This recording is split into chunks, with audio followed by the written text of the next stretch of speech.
Hi అండి. వరలక్ష్మి వ్రతానికి రూపులు అయితే తెచ్చేసారండి.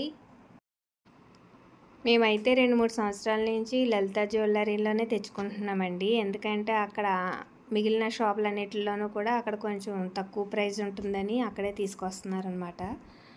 2 తెచ్చారండి. ఒకటైతే మా అత్తయ్య గారికి, ఒకటి మాకు అనమాట.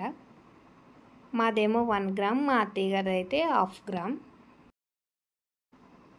వీటిని లక్ష్మీదేవి స్వరూపాలుగా భావిస్తాం కదండి. అందుకు మేమైతే వీటిని రూపులు అని అంటామన్నమాట.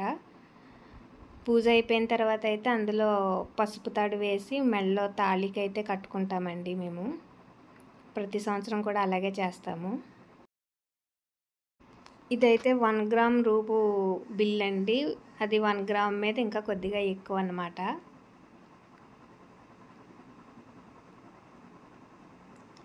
ఇదైతే మా అత్తయ్య గారిది. అది 1/2 గ్రామ్ మీద కొద్దిగా ఎక్కువ. లక్ష్మీదేవి పూజకి ఇంక 2 డేసే కదా రాఖీ పండుగ ఉందనేసి ఇంకా రాఖీలు కూడా తీసుకున్నామండి. ఈ రాఖీలు అయితే మా ఆడపడుచు తయారు చేస్తున్నారన్నాను కదా, అవన్నమాట. ఆవిడ దగ్గర తీసుకున్నాం. నేను తయారు చేద్దాం అనుకున్నాను కానీ నాకు ఎంబ్రాయిడరీ వర్క్స్ ఎక్కువ ఉండి ఇంకా చేయడానికి అవ్వలేదు. ఇంకా తన దగ్గర తీసుకున్నాను అనమాట. ఈ వీడియో చూసిన వాళ్ళు ఈ రాఖీలు ఎలా ఉన్నాయో కామెంట్ సెక్షన్లో కామెంట్ చేయండి. వీడియోని అయితే లైక్ చేసి, షేర్ చేసి, సబ్స్క్రైబ్ చేయడం మర్చిపోకండి.